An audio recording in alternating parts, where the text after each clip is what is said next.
ॐ श्री परमात्मने नमः। प्रथमस्कन्द तृतीयोऽध्यायः। तृतीये अवतार कथा जेताङ्कचरितव्यवस्था। पंचम प्रश्नर उत्तर बोलन्ति सुत मुनिवर। सुत कहन्ति शुद्धचित्ते हरसे मुनिङ्कग्रते। सुतोवाच शृण सकल मुनिजने हरिचरित सावधाने। सृष्टिर काले से मुरारी महापुरुष रूप धरी। महत आदि संगे पशी विराट रूपे ब्रह्मराशि। कला बहई षडदश अनादि परम पुरुष। मन अंतरिक्ष समीर अनल वसुमती जल। बुद्धि इंद्रिय जाहा चिंती कर्म इंद्रिय पंचघेति। हेमंत कला ए षोडश ये आदि सृष्टि उपदेश। से सृष्टि सर्ग इच्छा करी जले जोग निद्रा विस्तारी। तानाभि कमल कमल प्रकाशी आच्छादिला जल। ब्रह्मा होइले तहु जात जे प्रजापतिंकर नाथ। तार शरीर सृष्ट लोक विस्तार नहिला अनेक। से शुद्ध सत्व विष्णु रूप जार भियाण माया कल्प। ज्ञान चक्षुर द्वारे भरी जे रूप देखे ब्रह्मचारी। सहस्र पाद उरुभुज शिर वदन नासा तेज। सहस्र लोचन श्रवण वसन कुंडल भूषण। मणि कंकण झटकंती दिशहि अति रूप कांति। ए सृष्टि मध्ये मायाधर करई जेते अवतार। ताहांक मूल बीज एहि जगते ब्रह्म से बोलाई। जहार अंशा अंशधर बोले गगन पृथ्वी पाताले। देव मनुष्य पशु आदि निगम वचने संपादि। प्रथमे कुमार रूपे से सृष्टि उदय उपदेशे। दुस्तर ब्रह्मचर्य व्रते तप साधिला दृढ़ चिते। द्वितीय सृष्टिर आगमे साधिला यज्ञेश्वर नामे। पूर्वे प्रलय काल जले मही जेथिला रसा तले। दक्षिणे कोलद रूप धरी दंते तोड़िले नर हरि। उद्धरी जले बसाइला बारह कल्प बोलाइला। तृतीय ऋषि सर्गे हरि नारद मुनि रूप धरी। विष्णु भक्त जनहित निष्काम शास्त्र कले उक्त। चतुर्थे धर्म पत्नी मूर्ति गर्भ होइले उत्पत्ति। श्रीरूप नर नारायण संचिले धर्म आचरण। तप साधिले दृढ़ चित्ते सृष्टि कल्पना अभिमते। पंचमे सिद्ध अवतारे जन्मिले कर्दमर घरे। नामे से कपिल बोलाई पिता माता को ज्ञान कही। षष्ठे से अत्रि पुत्र होई अनुसूया को माता पाई। जन्मिले दत्तात्रेय रूपे अलर्के ज्ञान शास्त्र कल्पे। प्रहलाद आदि दैत्य गणे ज्ञान कहिले जणे जणे। सप्तमे यज्ञ रूप धरी आकृति गर्भे अवतरी। जमादिसुर गण तुले स्वयंभू मन्त्र पाळिले। अष्टमे नाभि गृहे जात ऋषभ मेरु देवी छूत। अति कठोर तप कले ज्ञानिकी पथ देखाइले। नवमे पृथु रूप धरी बळे दुहिले वसुंधरी। बळे धरी न कले सम नाम बहिले उषतम। दशमे मत्स्य रूप होई नावे औषधि बीज बही। प्रलय जले बिहरिला रवि कुमार को रखिला। एकादश रे चक्रधर जे रूपे जन उपकार। इंद्रर अर्थे देवासुरे क्षीर समुद्र मंथी बारे।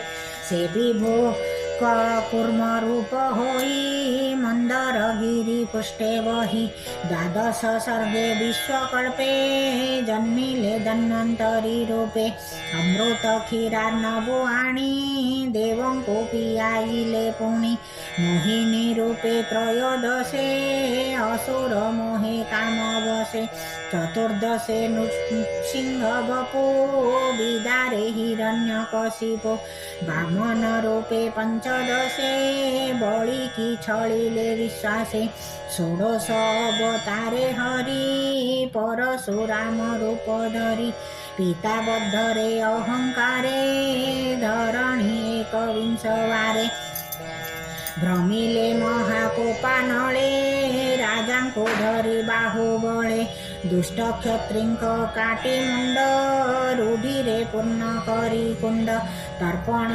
कले पितृगणे तपे रहिले घोर बने सप्तदशे वेदव्यास जन्मिले पराशर अंश निगम वृक्ष थिला एक विचारी कले शत शाख प्राणींकी देखी अल्प बुद्धि जे धर्मे संसार प्रबोधी श्री पुणी दिवाकर वंशे श्रीरामचंद्र अष्टादशे जलधि बांधी सीता छळे लंका ध्वंसिले भुजबळे रावण मारी देवराज साधन कले देव कार्य ऊनविंशति वंशे हरि जादव वंशे अवतरी कृष्ण स्वरूपे राम तुले अवनी भारा उश्वासिले कलियागमे भ्रावग्राही पाषण्ड जन मन मोहि बुद्ध स्वरूप अवतारे जन्मिले किकट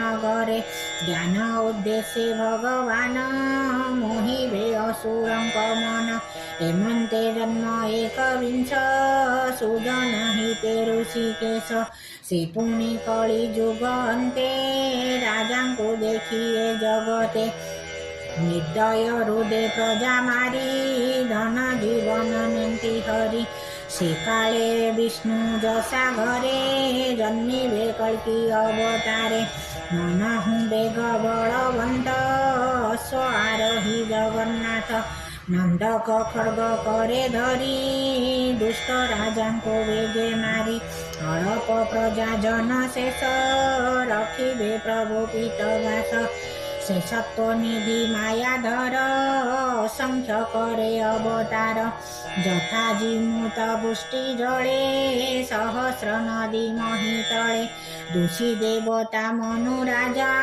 जे मनु पुत्रे महातेजा ए आदि जेते प्रजापति विष्णुर अंशे जात हंसी से अंश के बा कला होई विभूति गुणे के जन्मई सकल अवतार सार किय बा देवा पटांतर नीलजिमूर्त चक्रधर स्वयं श्रीकृष्ण अवतार हेमंते नाना रूप धरी संसारे रमे नर हरि दुष्टंक तेज बल हरि संसार रखे दैतारी कृष्णर जन्म कर्म वाणी जे हाय कमने गुणी रात्र दिवस मध्ये जेबे काळ वंचई भक्ति भावे जे दुःख संकट उतरंती जन्म मरणे नाही भ्रांती हेमंते नाना रूप जेते विष्णु धरंती ये जगते स्वभावे रूप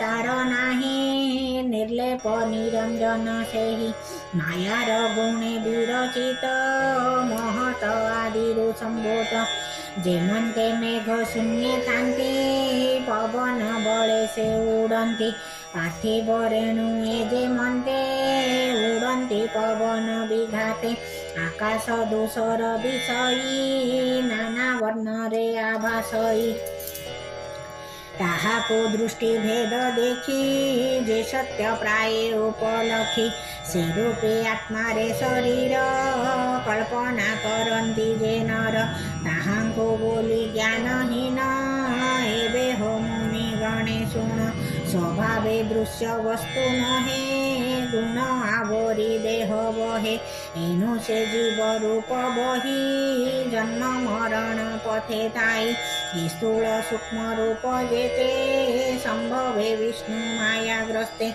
આત્મા રે કલ્પિત શરીર એ તત્વે બ્રહ્મર વિચાર માયા આશ્રિત મતિ જેવે નિરસ્ત હોઈ જ્ઞાન ભાવે તેવે આત્મા રે આત્મા દેખી નિર્મળ મહિમાની રેખી એ માયા ઈશ્વરુ પ્રકાશ જે બેસે હોય વિનાશ પરમાનંદ રૂપે ચિત્ત તે બેસે હોય ભાવિત તહું સંપન્ન બ્રહ્મ જ્ઞાન જાણઈ તત્વ જ્ઞાની જન જાહાર જન્મ કર્મ નાહી બેદર ગૂઢ તત્વ દેહી તાર જન્મ કર્મ માન કવિએ કરંતી વર્ણન સ્વભાવે જાર જન્મ નાહી વિચાર કરી બતા કેહી અમોઘ લીલ નર હરી આત્મા રે વિશ્વ માયા કરી બ્રહ્માંડ સુજઈ પાળઈ અંતે આપણે સંહારઈ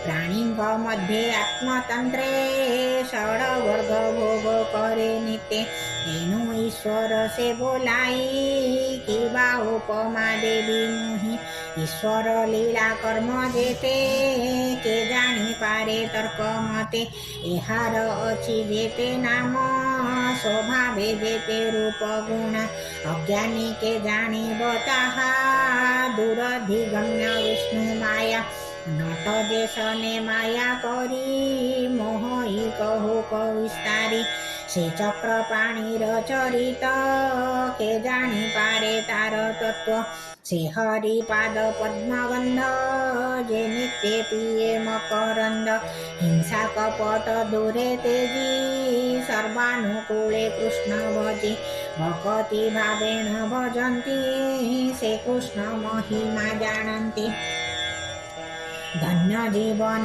તાહંકર જે હરિચરણે કિંકર સર્વ આત્મા ભૂઆત્મ ભાવે ભજંતી નિત્ય વાસુદેવે શ્રીમંત ભાવે જે ભજઈ એ માયા તાકુ ન લાગઈ એ જે પુરાણ ભાગવત નિર્મળ પદ વિષ્ણુ તત્વ વિષ્ણુ ચરિત પર સંસી પ્રકાશ કલે બ્રહ્મ ઋષિ જીવર મુખ્ય ફળ અર્થે ધન્ય મંગળ એ જગતે સર્વનિગમ ઇતિહાસે સાર ઉદ્ધારી મન તોષે આત્મજ્ઞાનિક મધ્ય બર જે સુખ રૂપે અવતાર તાહાંકો ભાગવત દીક્ષા દેવી કहिले આત્મશિક્ષા સે પુણી પરીક્ષિત આગે કहिले આત્મ અનુરાગે બ્રાહ્મણ સાપે સે વિકળે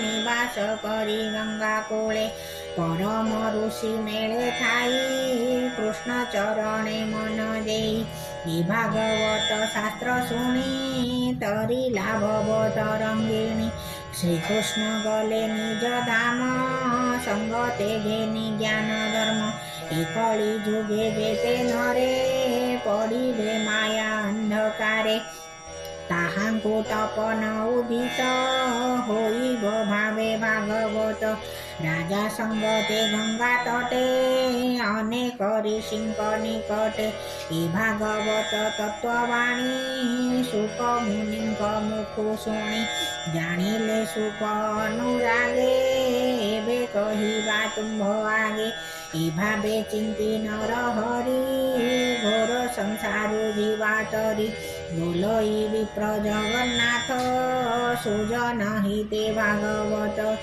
ઇતિ શ્રીમદ્ભાગવતે મહાપુરાણે પરમહંસાયાં સંહિતાયાં પ્રથમસ્કંદે નૈમિષોપાખ્યાને ભગવદવતાર વર્ણનં નામ તૃતીયોऽધ્યાયઃ।